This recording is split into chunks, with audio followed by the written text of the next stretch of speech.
Inspections can make or break the home buying process, which is why you're going to want to have all the facts. I'm Kyle Wong, licensed realtor here in Colorado, and this is Real Estate Explained. If you have any questions about the topics discussed, reach out using the link below. So today we're going to be talking about the inspection, why it's important, and first of all, what is an inspection? We're going to go through the process when that actually occurs in the home buying transaction, and then why they're important. So first and foremost, the inspection is the period or process in which you examine the property utilizing whatever resources necessary to evaluate if the property fits your needs. And the reason why it's worded that way is because most people in most contexts think of it as, I hire an inspector, we're moving our family to a house, blah, blah, blah. But the inspection period is actually a date that you write into your contract when you purchase land, commercial, investment property, primary residence. And so all of those things need to be taken into consideration during that process. So for example, if you're purchasing land, you're going to want to get engineering done, you're going to want to get soil tests done, and then during the inspection period, which is actually pretty vague and broad for what that means, you want to look for zoning, if it's going to fit your use, if it's going to be used for commercial or agricultural or things like that.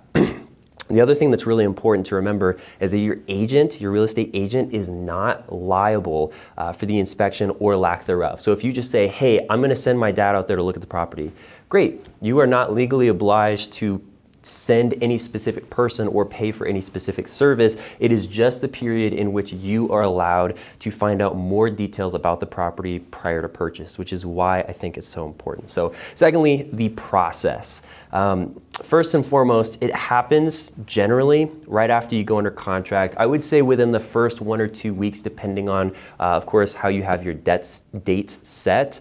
But I like to get it done sooner rather than later. That way you don't waste any time if the property is not going to be a good fit for you.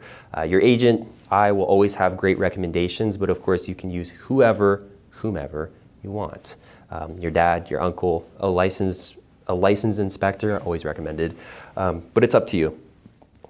And then the inspector examines the property and gives you a report. Now remember, it is their job to find things wrong with the property. So specifically for first-time homebuyers or people who are not very familiar with the process or what they're looking for, you're gonna get a long laundry list of things that are very serious all the way down to nitpicking.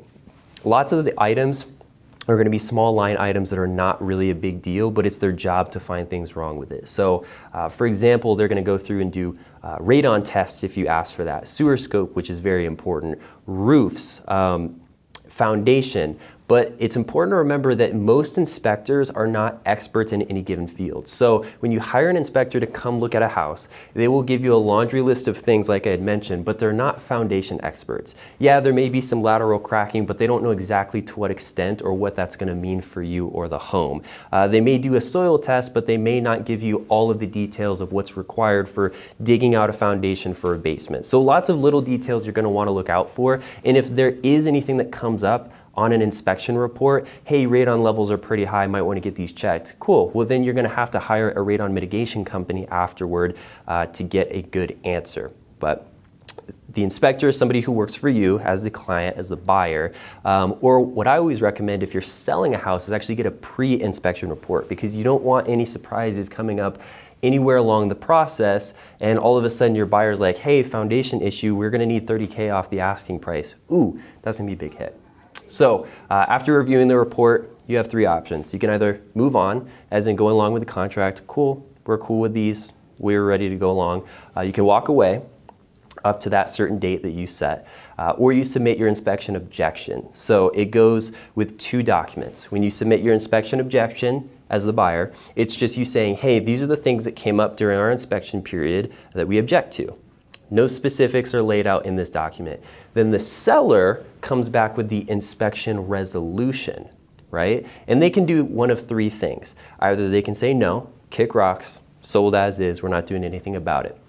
Yes, we'll take care of all of these things, whether in a concession at closing, or we'll actually hire the proper parties to fix it, or you negotiate. More likely than not, they usually negotiate with that inspection resolution. That's the document that actually entails everything that you're going to be doing to remedy that issue that you objected to. So, thirdly, why inspections are important. It's actually really simple. First of all, you don't need to have one. You are not legally obliged to do this. This is for your sake as the buyer or as the seller. But you want to know of potential issues before they're your responsibility.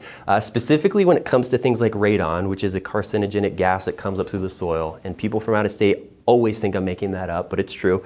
If you're going to be living in a home, you want to know if that gas is going to be present in your home.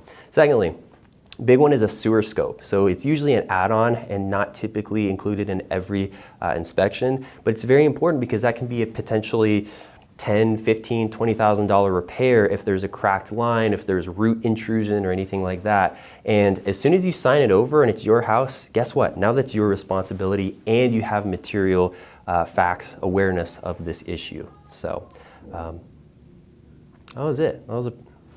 That's it. That's a pretty fast one, actually. Yeah, that's the inspection period here in Colorado, and it's probably very similar in other states as well, but this is specific to Colorado laws and Colorado contracts. So again, Kyle Wong, Moxie Property Group, licensed real estate agent here in Colorado. If you have any questions, reach out using the link below. Thank you.